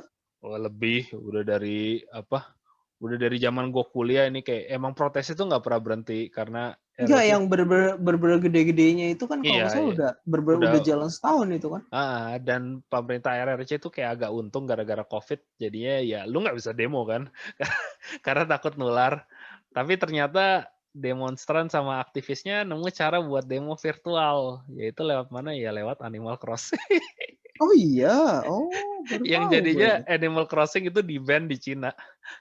Yang jadi untuk game yang di-ban di Cina selain GTA dan game hardcore lain kayak ya intinya game Rockstar itu Animal Crossing. Hardcore Animal Crossing gitu ya. Gara-gara orang-orang tuh pada pagi buat protes. Jadi kayak karena Animal Crossing lu tuh bisa gambar-gambar di gambar-gambar di tanahnya kan. Itu orang-orang tuh kayak pakai buat ngegambar si Jinping atau ngegambar kayak gue lupa tapi kayak wali kota apa gubernurnya Hong Kong gitu. Yang terus ya tambah ada intinya Sarah. Yang akhirnya RRC kayak lihat ya udah lu nggak boleh main Animal Crossing buat ngejek gua soalnya. Baru dengar itu malah. Iya, yang ada satu crossover antara dunia asli sama video game di 2020. Pasti lah. Iya.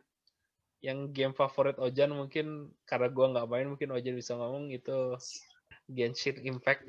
Gue nggak main tapi ya gue tahu hebohnya ya. Tapi kalau Genshin Impact ini kalau misalnya kayak beberapa kan ada ya yang kayak teman gue yang main di PC terus juga ada yang main di PS itu kayak ngerasain jadi kayak sebetulnya target dia game mobile ya. Game mobile. Tapi masalahnya nggak kerasa game mobile. Kenapa? Karena yang paling nggak bermasalah itu di PC. Serius. Tapi emang karena ya diport ke HP, oh ya jelas nge-lag. Apalagi karena HP kan speknya kan macam-macam gitu kan. Di port ke PS itu juga bermasalah, lag juga. Latensinya juga kurang bagus. Gimana coba kayak gitu? Berarti kan emang portnya bermasalah dong. Iya. Ya gitu-gitulah. Tapi gue Genshin, gue nggak tahu ya kayak gue agak karena gue menghindar gacha game banget sih ya. Kayak gue bukannya bilang gacha game itu kayak game game casual atau game. Malah gue bilang gacha game itu game yang super hardcore tapi kayak gue agak males sama sistem mereka cari duit dan kayak Genshin gue agak takut aja sih trennya abis ini kayak bakal banyak dev yang bikin game-game mirip. Iya, pastilah itu. Karena Genshin aja kan jor-joran banget. Lo lihat aja VA list-nya. Gila coy VA list-nya. VA-nya Megumi ada, VA-nya ini ada. Oh gila, berarti kan pemasukan dia kan lumayan berarti. Dan untungnya gila ya Genshin Impact yang Cuma ya Ya gue nggak, ya gue tau lah kenapa tuh game-game gitu populer, tapi kayak gue sendiri kayak, iya gue emang selalu ngehindar gacha sih. Karena udah pernah terjerembab ya. Gue sih nggak terjeram terlalu dalam, tapi kayak gue kalau gue tahu begitu gacha tuh kayak kalau gue main, gue tuh kayak bakal nyadar kayak sampai suatu titik di mana gue nyadar, oh oke, buat gue progres lebih lanjut tuh gue harus ngejatuhin duit segini tuh. Kayak gue bukan shitty duit gue jatuhin, karena gue jarang ngejatuhin duit gede gitu, tapi kayak gue langsung ya ngapain gue ngabisin waktu gue sejauh ini loh, kayak jadi gue kerasa itu kayak gue ngabisin waktu nggak guna banget loh kayak main game gacha yang walau gue tahu ya technically lu bisa nggak bayar, lu nge-grinding doang, tapi kayak Itu perlu dedikasi yang sangat tinggi. iya, lu perlu Dan dedikasi kesabaran yang sangat tinggi. dan gue tuh ngindarin game gacha tuh supaya gue karena dari game gacha yang gue main tuh kayak gue nyampe ada titik itu dimana kayak gue nyadar, oke, buat gue progres lebih lanjut, gue antara ngabisin duit ini atau gue ngabisin minggu depan tuh tiap kali gue lagi di kantor ya gue sambil main nih game di background kayak. Karena jujur aja gue tuh setelah waktu pas main Genshin ya, waktu pas kemarin rajin, gue selama pindah proyek ini gue nggak apa ya, Genshin tuh gue tuh cuman login doang buat, karena gue udah apa ya, udah sampai ke tahap sempat ngambil bulanan, jadi dapat kristal, dapat games buat ngepull kan. Ya gue udah bayar, ya wes lah gue ambil aja gitu kan. Nah tapi sebelum gue itu pas gue masih di proyek sebelumnya, gue tuh bangun teratur, jam 5 bangun, gue nge-grinding, tenaganya gue habisin, primogem gue habisin, jam 12 jam istirahat makan siang, makan, gue habis makan bentar, makan dari setengah 12, jam 12-nya gue login lagi, gue ngabisin energi lagi, iya udah, cuman main berapa, 15 menit kalau nggak salah, 15 menit energi habis, udah gue lepas lagi, gue tidur atau enggak gue ngapain kayak dengerin lagu, jam 6 gue login lagi, main lagi, ngabisin energi lagi, jadi apa ya, kayak dipaksa repetitif gitu loh. Iya, jadi ya emang gacha game tuh kenapa gue ngindar gacha game tuh ada cycle-nya gitu Jan, kayak, dan itu mereka bikin buat desain emang kayak gitu. Kalau lu nggak nonton South Park ya? Tahu nonton.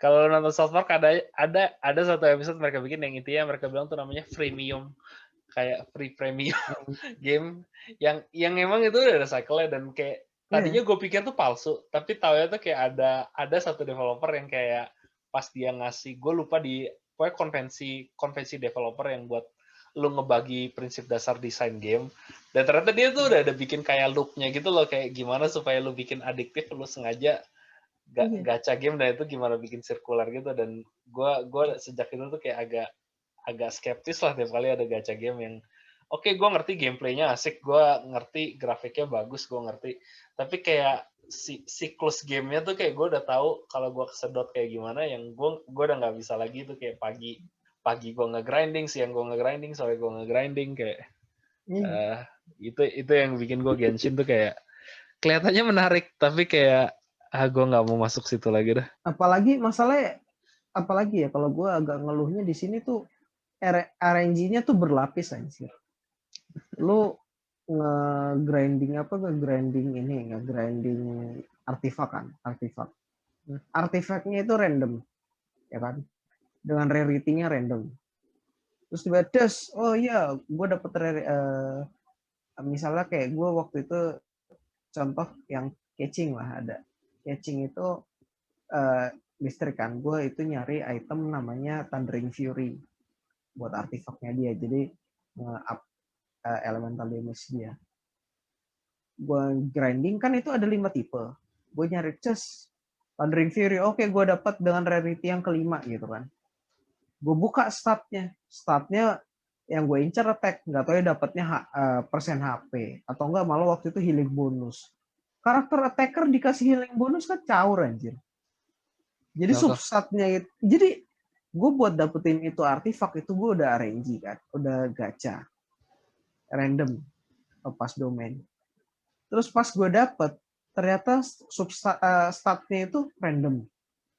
terus giliran oh iya gue dapat attack percent gitu kan misalnya. Ada lagi substatnya itu ada 4. Itu semua random juga, gila nggak lo? Gimana itu nggak berlapis coba? ya itu namanya RNG yang bullshit. Iya. Kayak makanya Orang iya. sampai temen gue bilang, gila ini RNG 7 lapis. Ini nggak manusiawi banget anjir. Ya itu buat Genshin ya. Cukup. Gue udah cukup. Cukup. Curhatnya udah cukup lah. Ya. Mungkin buat game yang kontroversi, paling nggak kontroversi online-nya lebih ribut dari Genshin. Yang mungkin paling kontroversi tahun ini kayak The Last of Us 2 ya.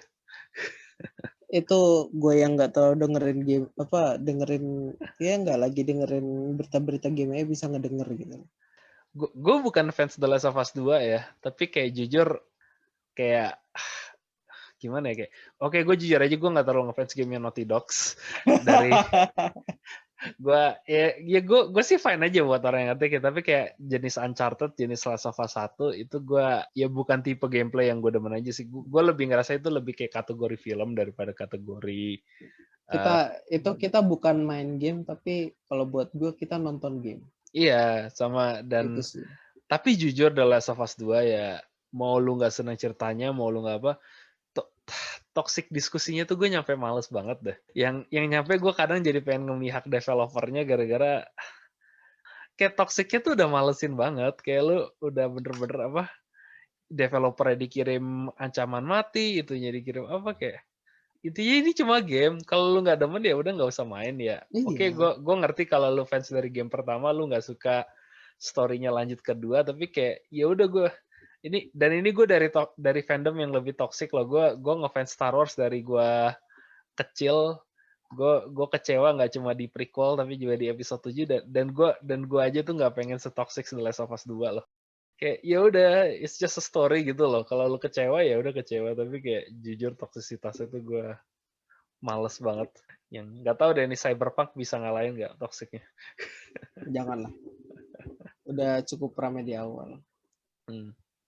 Kalau itu kan tadi game, ada berita-berita lain nggak yang selain tentang ya game apalagi ya?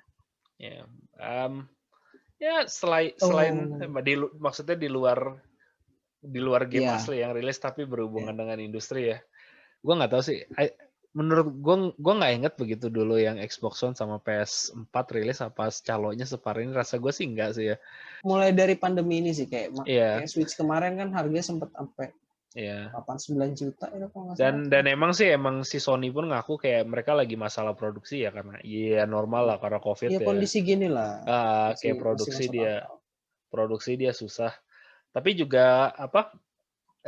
Mungkin sih kayak lebih dari konsolnya sendiri. Karena menurut gue tuh agak menarik lah kayak ini battle-nya sekarang PS4 lah versus Xbox karena Xbox ngerasa gue tuh strateginya gue bilang unik loh, dia nggak terlalu fokus ngejual Xbox-nya dibanding kalau PS5 kan masih kayak ya udah lu beli PS5 gitu. Tapi Xbox menurut gue kayak development-nya lagi agak menarik deh kayak walaupun gue nggak malah sekarang tuh bukan konsol wars lagi sih namanya sih. Iya. Tapi lebih kayak si konsolnya itu kayak kemarin sempet santer juga kan yang di tahun kemarin kan buat crossplay kan. Crossplay itu kayak bermodifikasi antara Xbox sama PS. Kenapa? Karena kalau mereka tetap pada base tetap egonya sendiri, console wars gitu loh. Mereka pasti selalu kalah sama PC gitu kan. Dimana kalau PC itu kan kayak ya kalau gue nggak kuat ya udah gue upgrade. Pasti gue bisa sanggup main gamenya gitu kan. Sedangkan kalau mereka kan mau upgrade aja kan paling nggak nunggu perlu berapa tahun dulu gitu. Ya gitu sih yang gue lihat. Tapi jujur sih, ya gue nggak tahu sih. Itu orang udah bilang lama gitu. Tapi jujur konsol gaming masih masih lebih gede daripada PC sih kayak. Karena orang dari dulu prediksinya PC lebih dan gue yakin sih ke depan PC lebih gede daripada konsol. Tapi kayak konsol masih ya PS4 mau gimana pun masih lebih gede daripada PC gaming sih. Yang walaupun PC Master Race bakal banyak yang marah. Tapi kayak dari jumlah Kalau play. ini sih lebih mereka lebih preventif juga sih, preventif. Iya. Maksudnya kalau untungnya mereka sadar di sekarang gitu kan, jadi kayak nggak Iya. selalu egonya mereka sendiri gitu kan, jadi kayak Tapi ya kalau nggak keburu ya itu tadi jujur keburu kesalip isi duluan. tapi jujur Sony masih ada egonya kok. Karena Sony yang lebih mau crossplay gue lihat Xbox tuh lebih karena emang dia udah kalah console war sih. Tapi kayak Iya. Sony jujur gue bilang kalau nggak ada backlash buat console war di sebelumnya itu dia sempat dikritik gara-gara dia kayak Fortnite deh terutama yang dia nggak mau crossplay karena Iya. apa? Karena ya dia nggak ada untungnya kayak kalau dia crossplay itu dia cuma nguntungin player Xbox tapi buat player PS4 dia nggak bakal memperluas player base PS4. Iya. Jadi yang gue nggak tahu deh ini apa bakal muncul lagi egonya ke gen ini gue bilang sih masih ada. Tapi kayak Xbox sih gue bilang yang kayak udah ngerti gitu loh kayak si Phil Spencer kayak oke, gue nggak bisa menang ngejual box. Jadi gue jualnya ekosistem yang makanya dia nge-push ke crossplay karena ya dia juga punya selain Xbox dia punya produk lebih gede yaitu si Windows. Yang untungnya mungkin gak harus dari Xbox tapi dia bisa leverage buat Windows-nya lebih populer dimana kayak Windows gue lebih populer daripada sebagai OS lebih populer buat gaming dibanding kayak Apple atau yang lain yang ya jelas sih udah sekarang pun udah itu ya. Itu yang menurut gue lebih menarik daripada yang sebelumnya mereka cuma pengen ngejual box-box aja sih. Kalau mereka tapi ya gue nggak tahu sih kalau jujur gue nggak beli konsol sekarang tapi kalau gue beli konsol tetap gue bilang sih gue belinya PS5 sih. Jadi gue kurang tahu seberapa efektifnya. Tapi maksudnya menarik gue lihat strategi Xbox tapi gue nggak tahu seberapa berhasil juga. Karena kalau misalnya gue ada duit beli konsol tetap yang gue bilang pasti bakal PS5. Yang mungkin ini berita yang gede juga yang kayak buat tahun ini ya, kayak selain konsol rilis, ada akuisisi terbesar, gue nggak tahu deh ini, mungkin yang paling besar sebelumnya cuma Blizzard sama Activision merger ya, atau Tencent lah mungkin ya, yang kelas Cina udah beda sendiri hitungannya. Tapi kayak Bethesda itu dibeli sama Microsoft ini kayak salah satu berita yang jujur gue kaget juga sih kayak apa. Bethesda itu dibeli sama Microsoft walaupun make sense gue bilang kayak tapi yang dimana Bethesda sendiri bilang kayak walaupun udah dibeli dia nggak akan nge-eksklusifin ke platformnya Microsoft doang yang menurut gue agak menarik sih di situ. Tapi itu Bethesda ini waktu itu dibelinya kapan ya, bulan apa ya lupa. Agustus sih kayak masih relatif baru gitu loh kayak karena kemarin juga seingat gue di akhir-akhir tahun ini sekitar November atau Desember ini November kalau nggak salah sempet siapa ya gue lupa itu nge-akuisisi juga salah satu developer Inggris ya kalau nggak salah lupa. Si siapa? Microsoft atau bukan. EA. Oh iya akuisisi siapa ya? Gue nggak tahu malah. Codemaster. Itu apa ya? Gue nggak tahu sih. Itu di Desember malah. Desember ini ternyata. Codemaster tuh bikin apa? EA sama Take-Two mau beli Codemaster itu. Oh iya. Tapi itu masih tetap nggak segede Bethesda sih, kayak setengah value-nya. Tapi maksudnya apa ya, kayak ya karena kondisi gini juga mungkin ya. Jadi kayak banyak yang akuisisi juga sih. Gue nggak tahu sih kayak karena malah kalau sekarang yang gue lihat yang kalau Codemaster sih apa feeling gue sih kalau buat EA mungkin dia lebih buat tech atau buat yang apa yang kali ya dibelinya. Tapi kalau Bethesda karena Bethesda jauh dari size jauh lebih besar sih yang karena Bethesda tuh termasuk brand gede gitu loh. Iya, lo mau gila IP yang dia punya tuh kayak Skyrim, Wolfenstein, Fallout yang apa? Iya. Ya walaupun ada banyak game terakhir yang nggak bagus kayak IP-nya tuh kayak masih gila banget loh yang dipunyain Bethesda dan sekarang jatuh ke Microsoft semua itu kayak gede banget menurut gua kayak apa yang walaupun buat Microsoft sih gue tahu duitnya berapa billion itu kayak receh lah. Masih receh lah itu. Masih receh lah kalau buat Microsoft dan ini cuma salah satu subdivisinya Microsoft loh cuma Xbox gaming doang yang aslinya Microsoft jauh lebih besar di yang lain yang tapi kayak apa menurut gue sih kayak interesting aja sih tapi menurut gue sih sekarang Xbox tuh bakal lebih nge-pushnya ke Xbox Game Pass deh daripada jual Xbox-nya sendiri sih. Karena kayak deal-nya gue bilang sih kayak makin menarik sih. Jadi lu subscription lu bisa dapat berapa game gratis per bulan gitu loh kayak.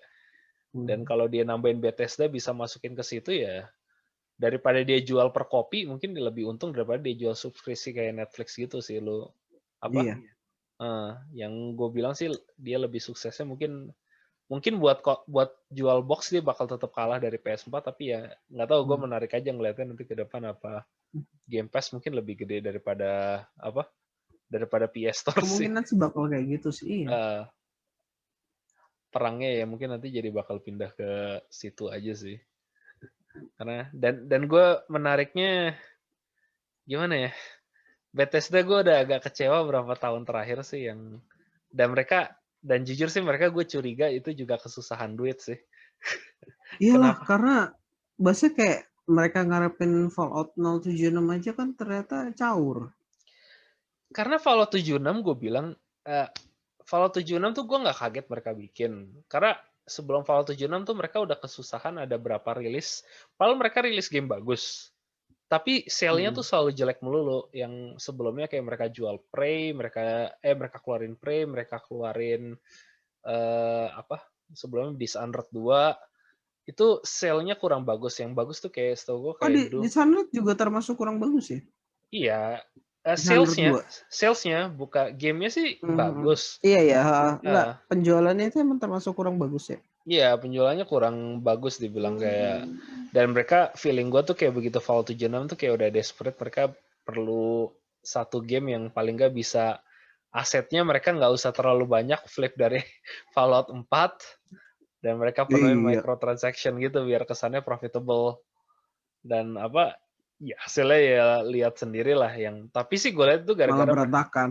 gue lihat sih gara-gara dari padahal mereka tuh dari tadinya lagi tinggi begitu Fallout 4 keluar terus mereka Iya. ngeluarin Wolfenstein tapi habis itu kayak mulai turun gara-gara ya gue juga nggak ngerti sih kayak kenapa tapi kayak jujur sih feeling gue sih marketingnya mereka jelek sih buat Prey sama buat Dishonored 2 kayak karena gue ngelihat trailer buat itunya aja tuh dikit buat itu 2 game terus juga mereka tuh waktu itu ada aneh kayak review code tuh nggak dibagiin kepada reviewer gara-gara dibilang ya mereka nggak tahu lah kenapa kayak mereka nggak bagian aja yang jadinya kayak secara viral juga nggak banyak orang yang ngomongin tuh 2 game padahal sekarang kalau habis berapa tahun habis itu kayak kalau gue lihat tuh kayak Prey sama Dishonored 2 tuh orang pada muji sih gamenya yang gamenya bagus tapi ya Iya. akhirnya ya Iya. gitu tapi ya sekarang makanya ya gue bilang Semua kan balik ke penjualannya itu. iya tapi kalau udah dibawa Microsoft kan mereka nggak usah terlalu fokus kepada jual unit sales kan. Iya. Ya. Karena mereka tetap ya bahasanya ada sumbangannya lah. Ada doping duitnya. Iya. Dan ya nggak tahu lah kayak sekarang Obsidian kan juga punya Microsoft. Jadi bisa bikin Fallout baru di bawah Obsidian ya gue senang aja sih. Ya, kira-kira itu tadi semua yang udah kita bahas. Gimana buat lo? Ada yang lo harapkan dari 2021 ini? Gimana ya? Gue nggak mau berharap karena gue takut di let down sih dari gue lupa gue baca di mana tapi gue lihat tuh kayak kebahagiaan tuh intinya bukan dari apa yang lu punya tapi tuh kayak rumus perbandingan antara ekspektasi dengan apa yang lu ada sebenarnya. Jadi kalau lu rumus lu bisa antara memperbesar apa yang lu punya atau lu nurunin ekspektasi. Dan 2021 gue pengen nurunin ekspektasi banget sih. Ekspektasi lo apa kalau gitu? Gak banyak sih jujur pengen keluar rumah aja sih. Sesimpel itu. Gue bisa keluar rumah lebih dari 3 jam. Kalau lo gimana? 2021 harap banyak atau? Gue berharap 2021 gue bisa beli PC nih. Bosen gue. Pakai laptop kentang. Dan juga berharap ya masalahnya nih anim-anim ya kayak gue ngeliat manga terus anim gitu. Hmm. Masalah tuh udah ngarahnya tuh nggak ngarah ke apa ya? Genrenya tuh bukan ecchi sih ya. Ya genrenya hampir sama kayak Goblin Slayer lah gue bilang. Rido of Healer gitu-gitu kan udah mulai ada. Oh ya dia udah ini udah apa udah ada license-nya. Sekarang Iyalah. tinggal nyari VA-nya gitu kan. Terus kayak gue anjir Rido of Healer banget. Ya, Jangan sampai lah ini tiba di tahun besok ini banyak tema yang kayak gitu keluar. lo abisnya konsumnya yang isekai power fantasy gitu semua. Attack on Titan lo hindarin.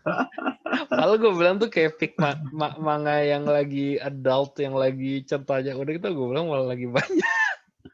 Nah.